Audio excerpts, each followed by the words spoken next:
എപ്പിസോഡിന്റെ തുടക്കത്തിൽ നമ്മൾ കാണിക്കുന്നത് ഫിയറ്റ് ആണെങ്കിൽ യൂണിവേഴ്സിറ്റിയിൽ നിന്ന് വന്ന ശേഷം അവൻ ആദ്യം ഒരു ഡ്രോയറാണ് തുറക്കുന്നത്. അവിടെയാണെങ്കിൽ നമ്മുടെ നെയിമും തോയൊക്കെ കൊടുത്ത ഒരു ഹൗസ് വാമിങ് ഗിഫ്റ്റ് അവൻ കയ്യിലെടുക്കുന്നുണ്ട്. ഇത് ഇന്നെങ്കിലും ഒന്ന് യൂസ് ചെയ്യണമെന്ന് മനസ്സ് വിചാരിച്ചിട്ട് നമ്മുടെ ലിയോൻ്റെ അടുത്ത് പോയി ഇരിക്കുന്നുണ്ട്. ലിയോനോട് ആദ്യം ചോദിക്കുന്നത് പ്രൊബിനെ പറ്റിയാണ്. പ്രൊബിനെ എങ്ങനെ അറിയാമെന്ന് വയ്ക്കുമ്പോഴേക്കും അത് എൻ്റെ സീനിയറാണ്, നമ്മളെ കാട്ട് മൂത്തതാണ്, പിന്നെ എനിക്ക് പരിചയമുണ്ട്, അത്രയും മാത്രം അവൻ പറഞ്ഞ് അവൾ അവസാനിപ്പിക്കുന്നു. പിറ്റേ ദിവസം അവൻ ക്ലാസ്സിൽ ചെന്നിട്ടും ഈ കാര്യം തന്നെ ഫ്രണ്ട്സിനോട് പറയുന്നുണ്ട്. പക്ഷെ ഫ്രണ്ട്സ് ആണെങ്കിൽ അതൊന്നും മൈൻഡ് ചെയ്യാതെ ഏതൊക്കെ രീതിയിൽ നമ്മുടെ ഫിയറ്റിനെ കളിയാക്കാം ആ രീതിയിലെല്ലാം കളിയാക്കിക്കൊണ്ടിരിക്കുകയാണ്. നിങ്ങളുടെ റിലേഷൻഷിപ്പിൽ എന്തെങ്കിലും അഡ്വൈസ് വേണമെങ്കിൽ ഞങ്ങളോട് പറയണമെന്നും അവർ കൂടെ കളിയാക്കുന്നു. ലിയോണാണെങ്കിൽ ഈ സമയത്ത് പ്രബിനെ തന്നെ നോക്കി നടക്കുകയാണ്. കാരണം അവനോട് എങ്ങനെയെങ്കിലും ഒന്ന് മിങ്കിളാവണം, അതിനൊരു കാരണം തപ്പിയാണ് ആശ നടക്കുന്നത്. അങ്ങനെ ലൈബ്രറി പോയിട്ട് ഒരു ബുക്ക് എടുത്തോണ്ട് വന്നിട്ട് പ്രബിൻ്റെ അടുത്തിരിക്കുകയാണ്. ഞാൻ ഈ ബുക്ക് വായിക്കാനായിട്ടാണ് വന്നതെന്ന് പറയുമ്പോഴേക്കും എനിക്ക് കുറേ വർക്കുണ്ട്, അന്ന് നീ വർക്ക് ചെയ്തോ, വർക്കിന് ശേഷം നമുക്ക് സംസാരിക്കാമെന്ന് പറഞ്ഞിട്ട് അവൾക്ക് അടുത്തങ്ങ് ഉറങ്ങിപ്പോവാണ്. കുറേ മണിക്കൂറിന് ശേഷം നമ്മുടെ പ്രൊബാണെങ്കിൽ വർക്കെല്ലാം കഴിഞ്ഞിട്ട് വിളിച്ചെണീപ്പിക്കുന്നുണ്ട്. ഞാൻ ഉറങ്ങിയതൊന്നല്ല കേട്ടോ, ഞാനൊന്ന് ജസ്റ്റ് കണ്ണടിച്ച് പോയതാണ്. ഓ, കൂർക്കം വലിച്ചിട്ടാണോ നിങ്ങളുടെ നാട്ടിലൊക്കെ കണ്ണെടുക്കുന്നതെന്ന് ചോദിക്കുന്നുണ്ട്. ഞാൻ കൂർക്കം വലിക്കാറുണ്ടോ? ഞാൻ വന്നത് എന്താണെന്ന് വെച്ചിട്ടുണ്ടെങ്കിൽ ഇത് ഗിഫ്റ്റ് തരാൻ വേണ്ടിയിട്ടാണ്. അല്ല, എനിക്ക് ഇങ്ങനത്തെ ഗിഫ്റ്റൊന്നും വേണ്ട, ഞാൻ ഇങ്ങനത്തെ ഗിഫ്റ്റൊന്നും സ്വീകരിക്കാറില്ല. അതിന് നിനക്കല്ല, നിൻ്റെ പ്രൊബ് ജാർ പൂച്ചക്കാട് ഞാനിത് കൊണ്ടുവന്നേക്കണേന്ന് പറയുന്നുണ്ട്. ഓ, നീ പൂച്ചക്കാണ് കൊണ്ടുവന്നേക്കണമെങ്കിൽ നിനക്ക് എന്തുകൊണ്ട് ഇത് നേരിട്ട് കൊടുത്തുവിടാന്ന് ചോദിക്കുന്നുണ്ട്. ഒന്ന് ലിയോണെന്ന് വണ്ടറാവുന്നുണ്ട്. നേരെ ലിയോനെ കൊണ്ട് പോകുന്നത് പ്രബ് അവൻ്റെ വീട്ടിട്ടാണ്. ഇവിടെ വരുമ്പോഴും വീട് കുറച്ച് മെസ്സിയാണെന്നൊക്കെ പറയുന്നുണ്ടെങ്കിലും ഭയങ്കര ക്ലീൻ ആൻഡ് ഡീപ്പായിട്ടാണ് ഇരിക്കുന്നത്. പ്രബാണെങ്കിൽ പറയാണ്, നീ ഒരു കാര്യം ചെയ്യും, നീ ബെഡിലിരുന്നോ, ഞാൻ ആ പൂച്ചേനെ നോക്കിയിട്ട് വരാത്. ഇത് കേൾക്കുന്ന നമ്മുടെ ലിയോണ് വേറെ രീതിയിലൊക്കെയാണ് ചിന്തിക്കുന്നത്. എന്നെ വീട്ടിലിട്ട് വിളിക്കുന്നു, ബെഡിലിരിക്കാൻ പറയുന്നു, എന്തൊക്കെയാണ് ഇവിടെ നടക്കാൻ പോണേന്ന് പറഞ്ഞിട്ട് അവൻ ബെഡിട്ട് നോക്കിയിട്ട് കുറച്ച് വിയേർഡായിട്ടുള്ള കാര്യങ്ങൾ തിങ്ക് ചെയ്യുന്നുണ്ട്. അതെന്താണെന്ന് ഞാൻ പറഞ്ഞു തരേണ്ട ആവശ്യമില്ലല്ലോ. പെട്ടെന്ന് തന്നെ പൂച്ചേനെ കൊണ്ടുവരുന്നുണ്ട്. ഇതാണ് നീ അന്വേഷിച്ച് കിടന്ന ക്യാറ്റ് എന്ന് പറയുമ്പോഴാണ് അവനൊന്ന് ബോധത്തിലേക്ക് വരുന്നത്. ഓ, ഇതാണല്ലേ ആ പൂച്ച എന്ന് പറഞ്ഞിട്ട് ആ ഗിഫ്റ്റ് അതിൻ്റെ കഴുത്തിൽ ഇട്ട് കൊടുക്കുന്നുണ്ട്. എൻ്റെ സെലക്ഷൻ എന്തായാലും തെറ്റിയിട്ടില്ല, ഇവന് നല്ല ക്യൂട്ടായിട്ടുണ്ട് ഈ സാധനം എന്ന് പറഞ്ഞിട്ട് രണ്ടുപേരും കൂടി അവിടെ സംസാരിച്ചിരിക്കുന്നുണ്ട്. ഇപ്പോഴും അവിടെ ലിയോൻ്റെ മനസ്സിൽ നിറച്ചും അപ്പിനെ പറ്റിയുള്ള ചിന്തകളാണ്. അങ്ങനെ പിറ്റേ ദിവസം റബ്ബാണെങ്കിൽ യൂണിവേഴ്സിറ്റിയിൽ ഇരിക്കുന്ന സമയത്താണ് ആ വഴി ലിയോ പോകുന്നത്. ലിയോനെ കണ്ടിട്ട് പ്രഭ അങ്ങോട്ട് പോയി മിണ്ടുന്നുണ്ട്. അല്ല, എന്നെ മനസ്സിലായോ എന്നൊക്കെ ചോദിക്കുന്നുണ്ട്.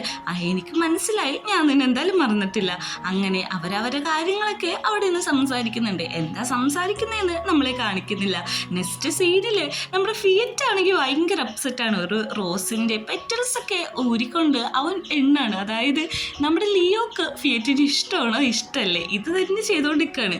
ഇത് കണ്ടോട്ടാണ് അങ്ങോട്ട് ലിയോണ് വരുന്നത്. ലിയോ വന്നിട്ട് വയ്ക്കുന്നുണ്ട്, എടാ നിനക്ക് നാണില്ലേ ഇങ്ങനെയൊക്കെ ചെയ്യാനായിട്ട്? നിൻ്റെ ബോയ് ഫ്രണ്ടിന് വേറൊരിടത്ത് തട്ടിയെടുക്കാൻ നോക്കുമ്പോഴേക്ക് ഇങ്ങനെയൊക്കെ ചെയ്തുകൊണ്ടിരുന്നാൽ മതിയോ? നീ ഒന്ന് പ്രാക്ടിക്കലായിട്ട് തിങ്ക് ചെയ്യ്. അല്ലടാ, ഞാൻ എന്ത് ചെയ്യണ്ട, നീ മര്യാദക്ക് നിൻ്റെ ചെക്കനെ നോക്കിക്കോ, അല്ലെങ്കിൽ എനിക്ക് എൻ്റെ ചെക്കനെയും കൂടി ഇല്ലാതാവും എന്ന് പറഞ്ഞിട്ട് നമ്മുടെ ഫിയറ്റിൻ്റെ അടുത്തുനിന്ന് ലിയോൺ അവിടെ നിന്ന് പോവുകയാണ്.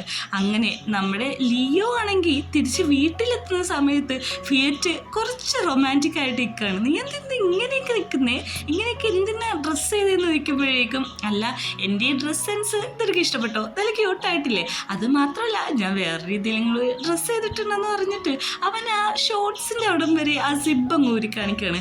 നമുക്ക് ഇന്ന് നെയിമൊക്കെ തന്ന ഹൗസ് വാമിങ് ഗിഫ്റ്റ് യൂസ് ചെയ്താലോ എന്ന് പറഞ്ഞിട്ട് ആ സെക്സ് ടോയ് എടുത്തുകൊണ്ട് വരാണ്. ഇത് നിനക്ക് യൂസ് ചെയ്യാൻ താല്പര്യമുണ്ടോ എന്ന് കൂടി കൂട്ടിച്ചേർക്കുമ്പോഴേക്കും ഇത്രയും നേരം കൺട്രോളിൽ നിന്നാൽ നമ്മുടെ ലിയോൻ്റെ കൺട്രോളെല്ലാം പോയിട്ട് അവനെ വിളിച്ചുകൊണ്ട് റൂമിട്ട് പോവാണ്. അവൻ ചെന്നിട്ട് കിസ് ചെയ്യുന്നുണ്ട്, പക്ഷെ അത് പൂർത്തിയാക്കുന്നില്ല. എന്താ ഇങ്ങനെ കിസ് ചെയ്യുന്നതെന്ന് വയ്ക്കുമ്പോഴേക്കും നീ കാണിച്ച് ഊട്ടേന്നെല്ലാം നിനക്ക് പണിഷ്മെൻ്റ് ആണെന്ന്, അതുകൊണ്ട് എൻ്റെ ഇഷ്ടം എന്താണോ അതേപോലെ എന്ന് നടക്കുള്ളൂ എന്ന് പറയുന്നുണ്ട്. അങ്ങനെ അവർ രണ്ടുപേരും കൂടി അവിടെ കിസ് ചെയ്യുന്നുണ്ട്, പക്ഷെ മുഴുവിപ്പിക്കുന്നില്ല. ഇങ്ങനെ ചെയ്തുകൊണ്ടിരിക്കുമ്പോഴേക്കും ഫിയറ്റ് നല്ല രീതിക്ക് ദേഷ്യം വരുന്നുണ്ട്. അവസാനം അവർ ഇൻറ്റിമേറ്റ് ആവാണ്. ഒന്നുറങ്ങി എണീറ്റ് നോക്കുമ്പോഴേക്കും അവിടെ ഫിയറ്റ് ഇല്ല. പെട്ടെന്ന് തന്നെ ഹോളി ടൈം നോക്കുമ്പോഴേക്കും അവൻ അവിടെ സ്കേറ്റിംഗ് ബോർഡിൻ്റെ ഒക്കെ വീഡിയോസ് കണ്ടുകൊണ്ടിരിക്കുകയാണ്. അതും ഈ ഐസ് സ്കേറ്റിങ്ങിൻ്റെ. നീ എന്താ ഇതൊക്കെ കാണുന്നത്, എനിക്ക് ഇതൊക്കെ ഇഷ്ടമാണോ എന്ന് നോക്കുമ്പോഴേക്കും എനിക്കിതൊക്കെ ഭയങ്കര ഇഷ്ടമാണ്, പക്ഷെ എനിക്ക് പേടിയാണ് എല്ലാവരും മുമ്പ് ഞാൻ താഴെ വീഴുമെന്ന്, അതുകൊണ്ട് ഞാനിതുവരെ ട്രൈ ചെയ്തിട്ടില്ലെന്ന്. നിനക്ക് ഞാനുണ്ടല്ലോ, ഇനി പേടിക്കണ്ടെന്നും കൂടി പറയുന്നുണ്ട്. അങ്ങനെ നമ്മുടെ ഫിയറ്റിൻ്റെ അച്ഛനാണെങ്കിൽ ലിയോൻ്റെ അച്ഛനോട് സംസാരിക്കുന്നുണ്ട്. ലിയോൻ്റെ അച്ഛൻ പറയുന്നുണ്ട് ഇതൊക്കെ നല്ലതിനാണെന്ന്, പക്ഷേ നമുക്ക് ട്രസ്റ്റ് ചെയ്യാം നമ്മുടെ പിള്ളേർ അങ്ങനെ അല്ല എന്ന്. അത് കഴിഞ്ഞിട്ട് നമ്മുടെ ഫിയറ്റും ലിയോണും കൂടി ഒരുമിച്ച് നടക്കാണ്. ഇവർ ഈ വർത്താനമൊക്കെ പറഞ്ഞ് എങ്ങനെ ഇവരെ തമ്മിൽ ഡിസ്ട്രാക്റ്റ് ആവാന്നൊക്കെ ചിന്തിച്ച് നടക്കുമ്പോഴാണ് പ്രബും ലിയോവും കൂടി അവിടെ ഇരിക്കുന്നത് കാണുന്നത്. ഇത് കാണുന്ന രണ്ടുപേർക്കും നല്ല രീതിക്ക് ദേഷ്യം വന്നിട്ട് രണ്ടുപേരെ നടുക്ക് കയറിയിരിക്കുകയാണ്. എന്തിനിങ്ങനെയൊക്കെ ഇരിക്കുന്നതെന്നൊക്കെ ചോദിച്ചിട്ട് രണ്ടുപേരോടും ചൂടാവാണ്. എന്നിട്ട് നമ്മുടെ ഫിയറ്റ് ആണെങ്കിൽ ലിയോ ചതിച്ച രീതിയിലൊക്കെയാണ് സംസാരിച്ചുകൊണ്ടിരിക്കുന്നത്. അതിന് സപ്പോർട്ടായിട്ട് ലിയോണ് നിൽക്കുന്നുണ്ട്. ഇതെല്ലാം കൂടി കണ്ട നമ്മുടെ പ്രബാണെങ്കിൽ നിങ്ങളൊന്ന് നിർത്തോ, ഞാൻ പറയുന്ന ആദ്യം നിങ്ങളൊന്ന് കേൾക്ക്, എന്നിട്ട് നിങ്ങൾ ഇങ്ങനത്തെ സ്റ്റോറിയൊക്കെ ഉണ്ടാക്കാൻ പറയുന്നുണ്ട്. എന്നിട്ട് എല്ലാവരും കൂടി ഒരു കഫേയിലിരുന്ന് സംസാരിക്കുകയാണ്. ഞങ്ങൾ തമ്മിൽ നേരത്തെ പരിചയമുണ്ട്, കാരണം ഞാനൊരു ഓർഫനാണ്. അതുകൊണ്ട് തന്നെ എൻ്റെ ഓർഫനേജിലേക്ക് കുറച്ച് ഫണ്ട് ഡൊണേറ്റ് ചെയ്യുമെന്ന് ചോദിക്കാൻ വേണ്ടിയിട്ടാണ് ഞാൻ ലിയോൻ്റെ അടുത്തേക്ക് ചെന്നത്. അല്ലാതെ നിങ്ങൾ ഉദ്ദേശിക്കുന്ന പോലെ ഞങ്ങൾ തമ്മിൽ യാതൊരു റിലേഷൻഷിപ്പ് അല്ല. നിങ്ങൾ എന്തൊക്കെയാണോ ഞങ്ങളെപ്പറ്റി ഉദ്ദേശിച്ചത് അതൊക്കെ തെറ്റായിട്ടുള്ളൊരു കാര്യമാണ്. എന്നെ ഹെൽപ്പ് ചെയ്യാമെന്ന് ലിയോ പറഞ്ഞിട്ടുണ്ട്. നീ അങ്ങനെ പറഞ്ഞല്ലേ താങ്ക്സ് എന്ന് പറഞ്ഞിട്ട് പ്രൊബാണെങ്കിൽ അവിടെ നിന്ന് എണീറ്റ് പോവാണ്. ഇത് കാണുന്ന നമ്മുടെ ലിയോണ് നല്ല രീതിക്ക് സങ്കടമായിട്ട് പുറകെ പോയി സംസാരിക്കുന്നുണ്ട്. അല്ല നീ എന്താ കുറച്ചു നേരം കൊണ്ട് വിചാരിച്ചേ ഞാൻ ആ രീതിയിലുള്ള ഒരു ചെറുക്കനാണെന്നാണ്? ഞാൻ ഇത്ര മോശപ്പെട്ട ചെറുക്കനൊന്നും അല്ല എന്ന് പറയുമ്പോഴേക്കും അല്ല ഞാൻ നിന്നെ തെറ്റിദ്ധരിച്ചതിൽ സോറി, ഞാനും ആ ഫാമിലിയിലെ ഒരു മെമ്പറാണ്, നിനക്ക് എന്നോട് പറഞ്ഞാൽ പോരെ എന്ന് ചോദിക്കുമ്പോഴേക്കും അതിന് എനിക്ക് നിന്നെ പേഴ്സണലായിട്ട് അറിയില്ലല്ലോ എന്നാണ് നമ്മുടെ റബ്ബ് പറയുന്നത്. അത് കുഴപ്പമൊന്നുമില്ല, ഇന്ന് നിനക്ക് എന്തുണ്ടെങ്കിലും നീ എന്നോട് പറഞ്ഞാൽ മതി, നിന്റെ സപ്പോർട്ടിന് ഞാൻ ഉണ്ടായിരിക്കും എന്ന് പറഞ്ഞിട്ട് ഹാൻസിലൊക്കെ കയറി പിടിക്കാണ്. ചെക്കനെ അവസരം മുതലെടുക്കാൻ നോക്കുക തോന്നുന്നു.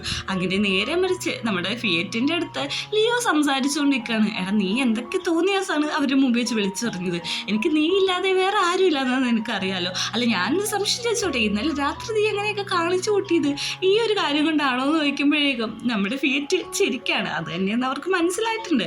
ഈ സമയം ഏമി ആണെങ്കിൽ നല്ല രീതിക്ക് ടെൻഷനാണ്. ആൻ്റെ അടുത്ത് വന്ന് പറയുന്നുണ്ട് നാളെ നടക്കാനുള്ള മാച്ചിൽ നമ്മുടെ ഫിയറ്റും ലിയോയും രണ്ടും എനിമീസ് ആയിട്ടാണ് അവർ ഷെഡ്യൂൾ ചെയ്തേക്കുന്നത്. അപ്പോൾ ഈ ഒരു കാരണം കൊണ്ട് തന്നെ അവരുടെ റിലേഷൻഷിപ്പിൽ ഭയങ്കരമായിട്ട് ബുദ്ധിമുട്ടുണ്ടാവും എന്ന് പറഞ്ഞിട്ട് അവർ രണ്ടുപേരും കൂടി കിടന്ന് കരയാണ്. കാരണം എന്താണെന്ന് വെച്ചിട്ടുണ്ടെങ്കിൽ ഇവർക്ക് അത്ര ഇഷ്ടമുള്ളവർ, അവർക്ക് ഹാമായിട്ടുള്ളൊരു കാര്യം ഇവർ ചെയ്യില്ല. അങ്ങനെ യൂണിവേഴ്സിറ്റിയിട്ടെത്തിയ പ്രൊബിൻ്റെ അടുത്തേക്ക് നമ്മുടെ ലിയോൺ കയറി വരാണ്. ലിയോൺ വന്നിട്ട് ഒരു ഗിഫ്റ്റ് കൊടുക്കുന്നുണ്ട്. ഇതെന്തിനാ എനിക്ക് ക്യാറ്റിൻ്റെ ഗിഫ്റ്റ് എന്ന് ചോദിക്കുമ്പോഴേക്കും അത് വേറൊന്നുമല്ല, ഇന്നലെ ഞാൻ നിന്നെ തെറ്റിദ്ധരിച്ചില്ലേ, അതുകൊണ്ടാണ് എനിക്കുണ്ട് ഇതേപോലത്തെ ഒരെണ്ണം. പിന്നെ ഈ ക്യാറ്റിൻ്റെ ഒക്കെ ആയതുകൊണ്ട് തന്നെ നമ്മുടെ പ്രൊബിന് അത് റിജക്റ്റ് ചെയ്യാൻ പറ്റുന്നില്ല. അവർ ഭയങ്കര ഇഷ്ടമായിട്ട് അതിൽ തന്നെ നോക്കി കളിച്ചോണ്ടിരിക്കുകയാണ്. ചെക്കൻ്റെ പോക്ക് കണ്ടാൽ അറിയാം ഉടനെ തന്നെ ഇവർ റിലേഷൻഷിപ്പിലാവും. നെക്സ്റ്റ് സീനില് നമ്മൾ ഫിയറ്റിൻ്റെ ലിയോൻ്റെ വീടാണ് കാണിക്കുന്നത്. ലിയോ ആണെങ്കിൽ രാവിലെ തന്നെ എണീറ്റിട്ട് അവിടുത്തെ വർക്കും കാര്യങ്ങളൊക്കെ ചെയ്തുകൊണ്ടിരിക്കുകയാണ്. ഇതേ സമയത്ത് ഫിയറ്റ് ബെഡ്ഷീറ്റും കാര്യങ്ങളൊക്കെ എടുത്തുകൊണ്ട് തന്നെയുണ്ട്. നീ എന്താ ചെയ്യാൻ പോണേന്ന് നോക്കുമ്പോഴേക്കും ഞാൻ അലക്കിത്തരാം, കാരണം നമ്മളിങ്ങോട്ട് ഷിഫ്റ്റ് ആയതൊട്ട് നീയാണ് ഇവിടുത്തെ എല്ലാ പണിയും ചെയ്യുന്നത്, ഞാൻ നിന്നെ ഹെൽപ്പ് ചെയ്യാന്ന് പറഞ്ഞിട്ട് അത് അലക്കാൻ പോകുമ്പോൾ അത് സമ്മതിക്കുന്നില്ല. എന്നാൽ പാത്രം കഴുകി തരാമെന്ന് പറഞ്ഞിട്ട് അവൻ കഴുകുന്നുണ്ട്. പക്ഷെ അവൻ മെസ്സി ആയിട്ടാണ് അതൊക്കെ ചെയ്യുന്നത്. അവനതൊന്നും അറിയില്ല. നീ ഇതൊന്നും ചെയ്യണ്ടടാ, ഞാൻ പറഞ്ഞല്ലോ ഞാൻ ഇതൊക്കെ ചെയ്തോളാന്ന്. അങ്ങനെ നമ്മുടെ ഫിയറ്റാണെങ്കിൽ അന്നൊരു കാര്യം ചെയ്യാം, ഞാൻ തുടച്ച് വൃത്തിയാക്കാന്ന് പറഞ്ഞ് അവിടെ തുടക്കുന്നുണ്ട്. കുറേ വെള്ളമൊക്കെ കോരി വെച്ചിട്ട് അങ്ങോട്ട് വരുന്ന ലിയോ ആണെങ്കിൽ ആ വെള്ളത്തിൽ തട്ടിയിട്ട് അവൻ്റെ മുമ്പിൽ തന്നെ മലന്നടിച്ച് വീഴാണ്. എന്നാൽ തുടക്കൽ ശരിയാവില്ല, ഞാൻ ചെടിക്ക് വെള്ളം നനച്ചോളാന്ന് പറഞ്ഞ് ചെടിക്ക് വെള്ളം നനക്കാൻ പോകുമ്പോൾ ആ പൈപ്പ് തന്നെ മുഖത്തേക്കാക്കിയിട്ടാണ് വെള്ളം നനക്കുന്നത്.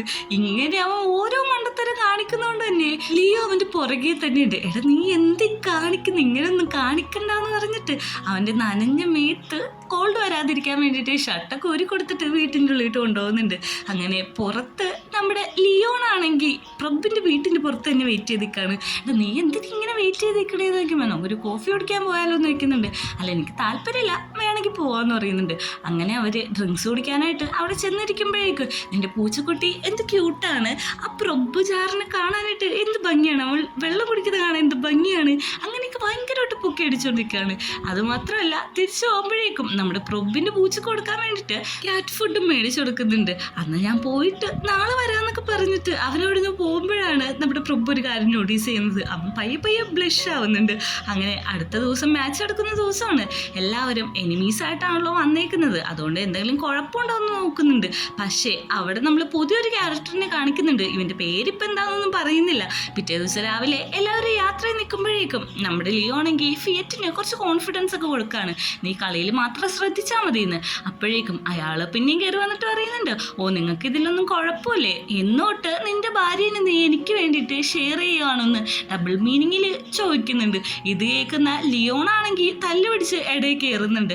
അല്ല ഇവിടെ എന്താ നടക്കുന്നത്, കളിയിൽ ശ്രദ്ധിക്കാനൊക്കെ പറഞ്ഞ് അവൻ ഉച്ചെടുക്കുമ്പോഴേക്കും അല്ല ഞാനൊരു പ്രശ്നത്തിനില്ല എന്ന് പറഞ്ഞാൽ അയാൾ പോവുകയാണ്. ഈ ഒരു സീനും കൂടി കാണിച്ചിട്ടാണ് എപ്പിസോഡ് അവസാനിക്കുന്നത്.